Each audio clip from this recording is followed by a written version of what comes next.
and that's Miss Kim Poole. She's going to talk about culture as the new currency, empowering minds, decolonizing education, and diaspora as valuable allies in upward mobility and reconciliation of Uganda. Ms. Kim Poole is a visionary leader in social transformation through art. As the chief visionary of the Artisan Conference Philosophy under the Teaching Artist Institute, she spearheads efforts to connect sustainable development with art culture in emerging economies. With a strong international presence, Kim and her team of teaching artists operate in the USA, Ghana, Liberia, Kenya, Uganda, Tanzania, and the Gambia, working on the art for social transformation, teaching artistry in action, curriculum, and workbook. Please help me welcome Ms. Kim Poole. Thank you.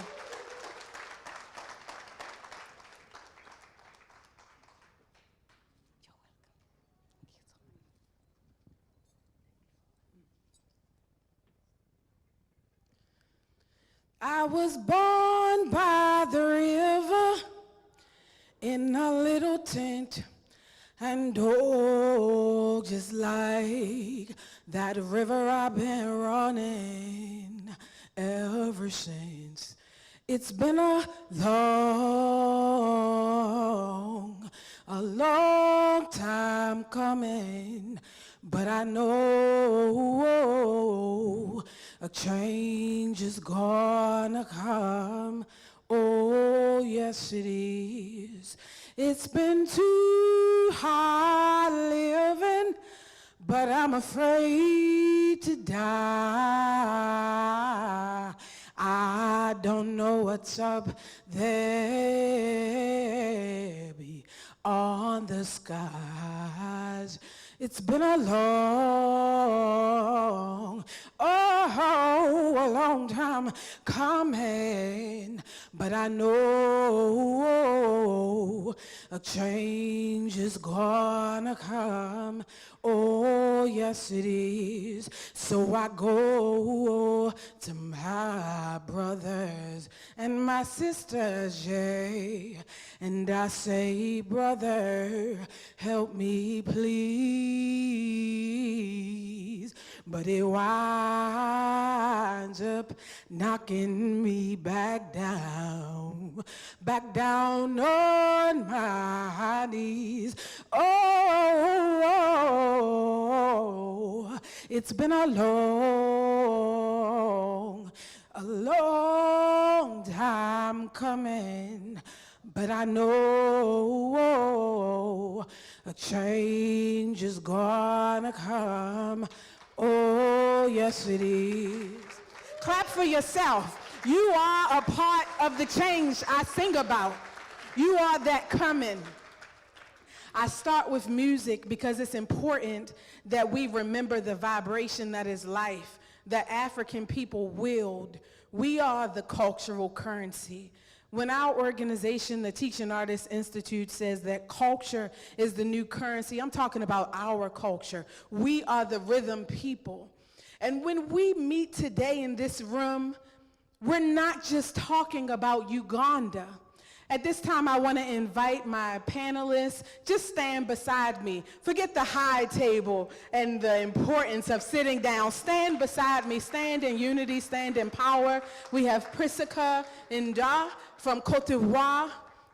We also have Alex Nallo from Sierra Leone. Stand with me. You see, it's important that you remember that we're not talking about Uganda. We're talking about Africa for Africans at home and abroad. We're talking about Bia in Cameroon. We're talking about the transition from one generation to the next. I want you to remember what our predecessors were dealing with imperialism and colonization and the remnants of that. You know, when I listened to Museveni's speeches early on, he sounded a lot like Bobby Wine. But power corrupts, and absolute power corrupts absolutely. So when I hear somebody like Bobby Wine, an artist after my own heart, talk about the importance of people power. It is you that we're referring to.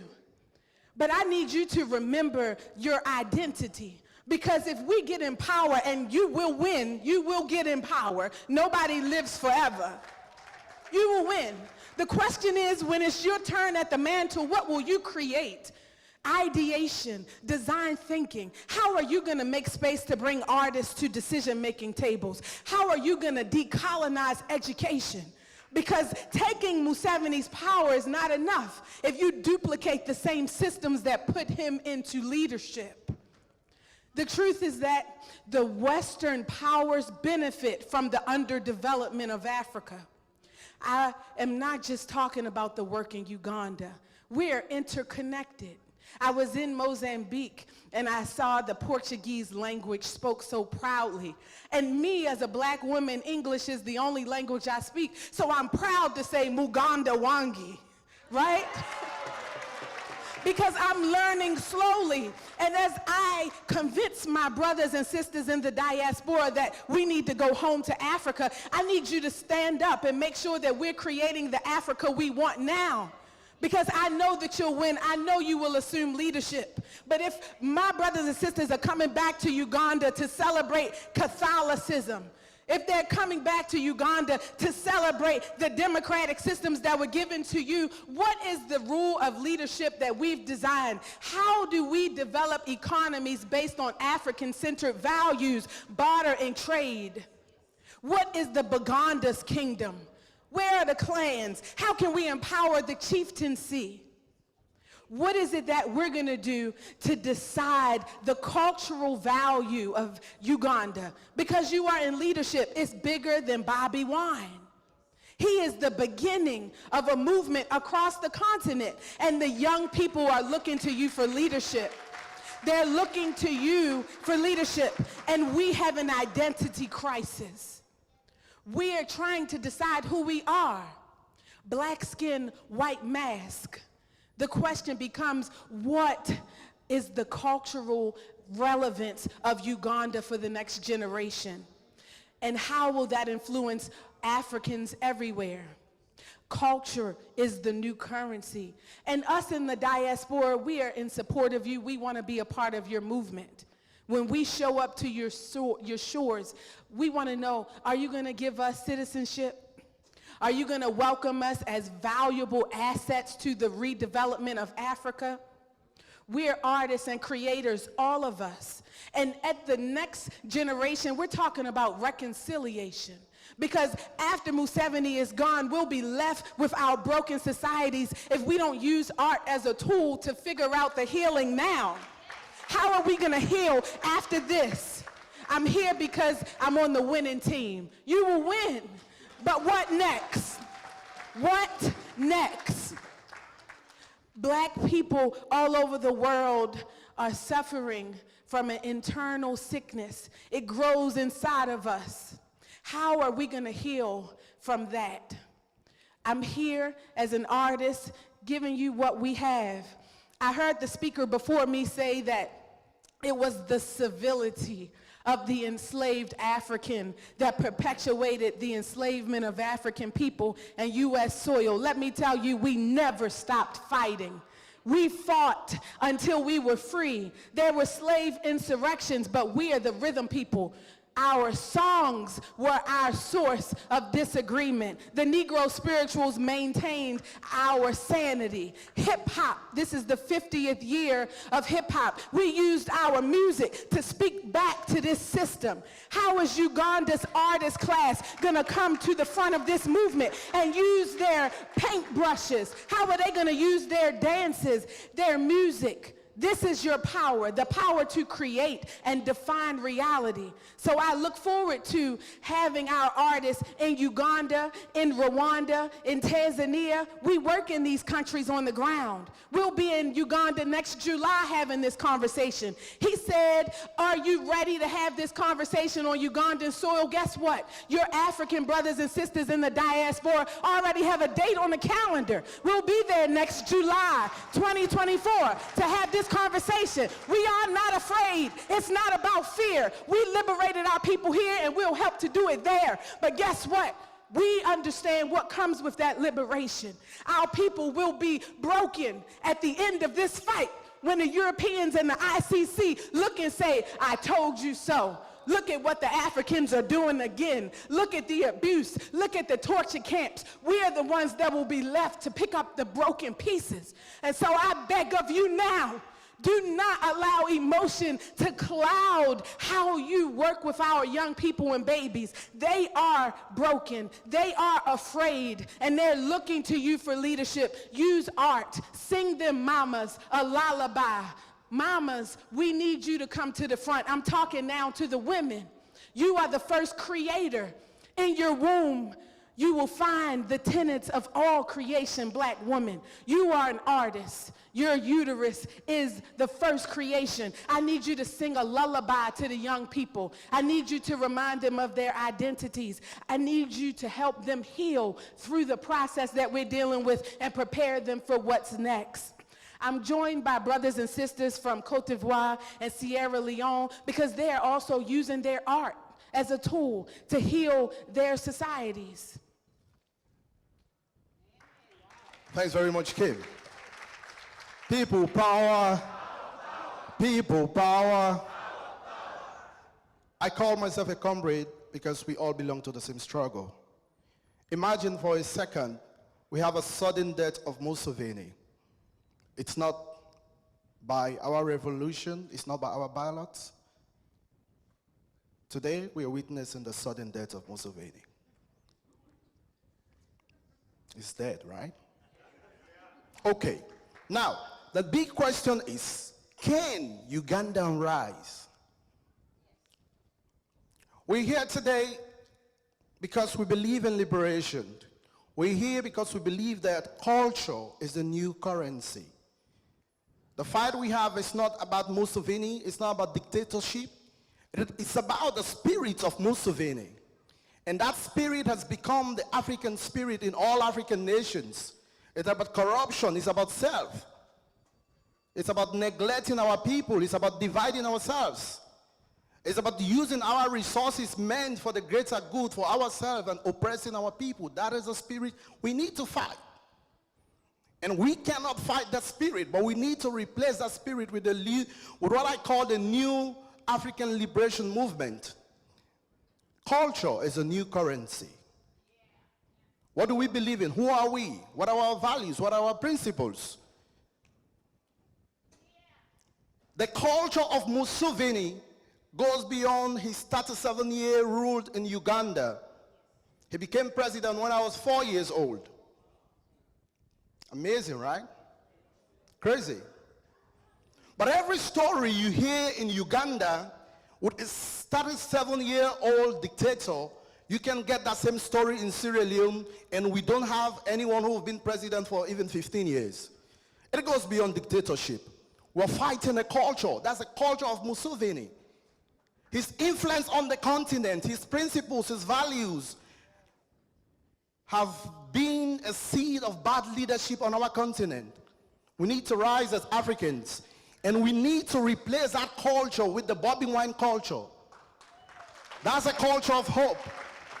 It is not about Bobby Wine as a person, but it's about the culture of standing up. It's about the culture of saying that I have to give it up all to fight for what is right. It's about the culture that I have to stand for what is right when no one is watching. It's about a culture of unity. It's about a culture of believing in Ugandan, believing in an African.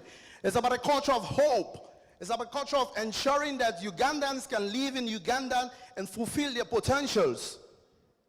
That is the culture we need. We say culture is a new currency. So we are not fighting, we are not here to say we are fighting Museveni, that we want to fight him with the guns. But yes, if he came by the guns, he can be fought by the guns. But let me tell you this. In our generation, our gun is different.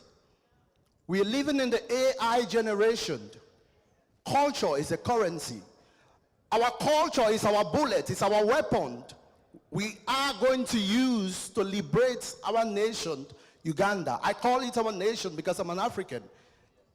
And I believe that every African share the Ugandan story.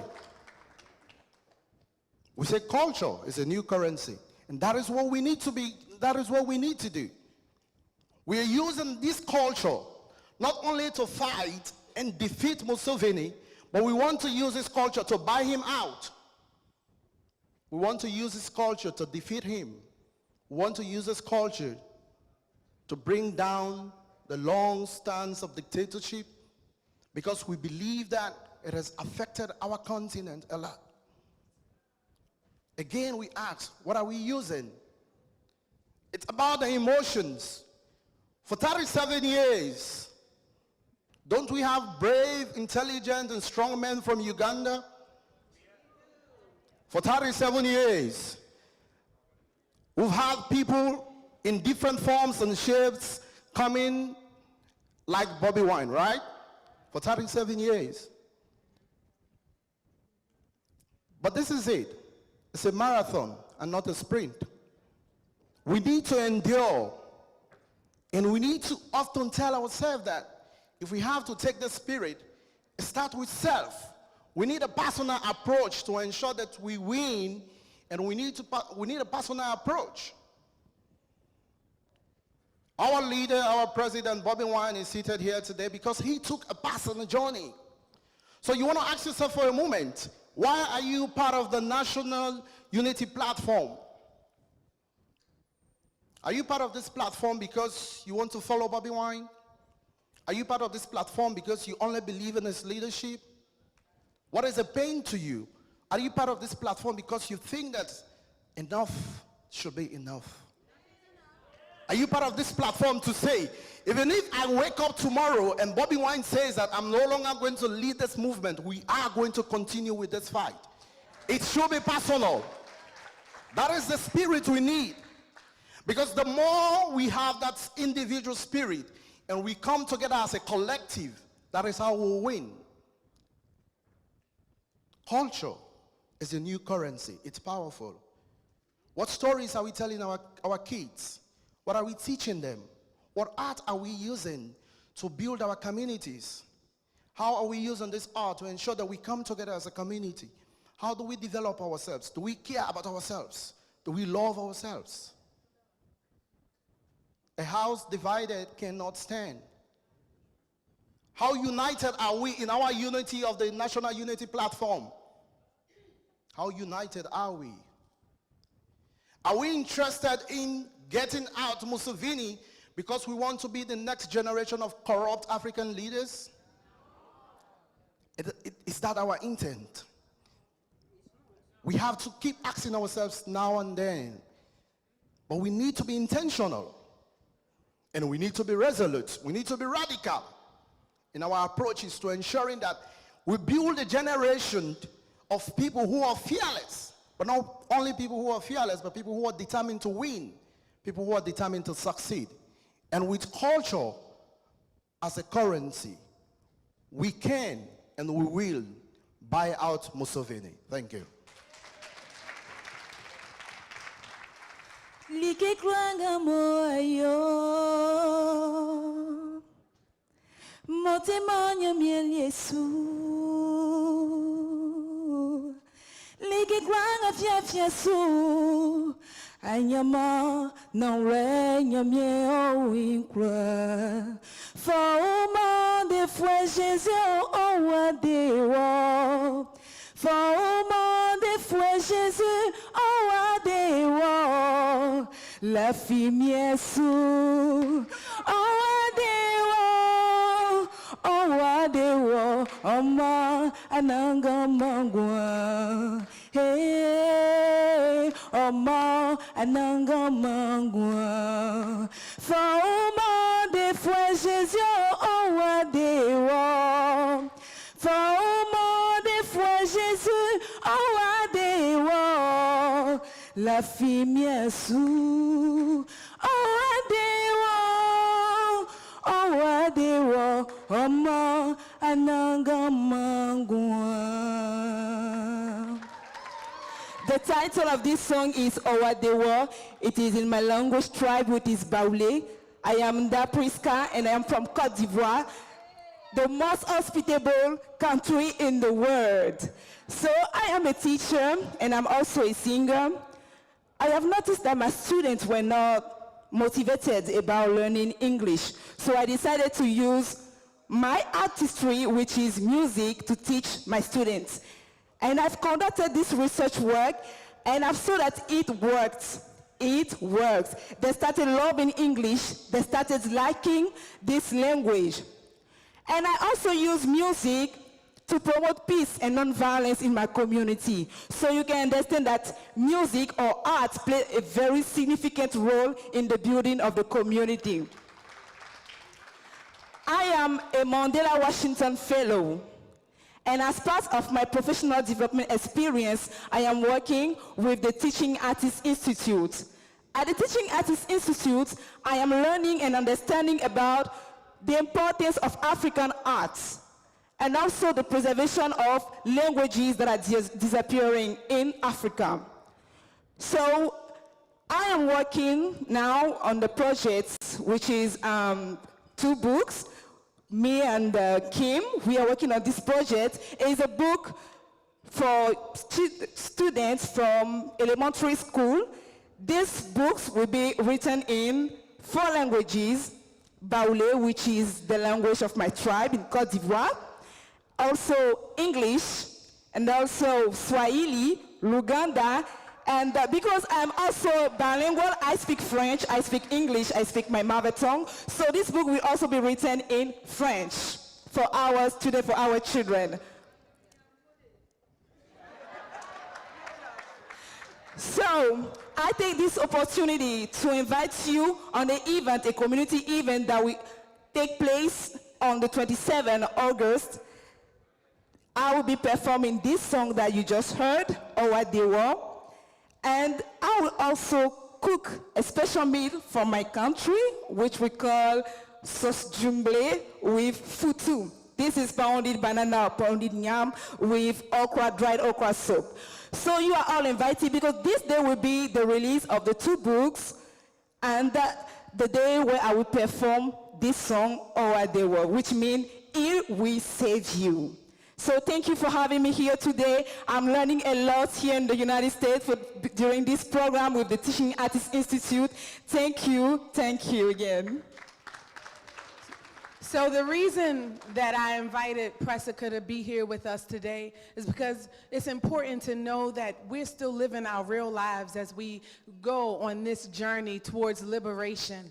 And language is so important. Are you writing this story? Even this story. We were so inspired when we saw that there was a documentary about the man and his music. That is the culture. But each one of you are a part of this movement. Are you writing your story right now, today? The fact that you were in this room, in Uganda or in English, in Richiga. What are the languages of Uganda? These are the tools of your liberation. Take a stand and say that we will define us for us. The U.S. is not going to save you. The West is not going to save you. The ICC is not going to save you. Culture is the new currency, and through our culture, we will save ourselves. Thank you again. My name is Kim Poole.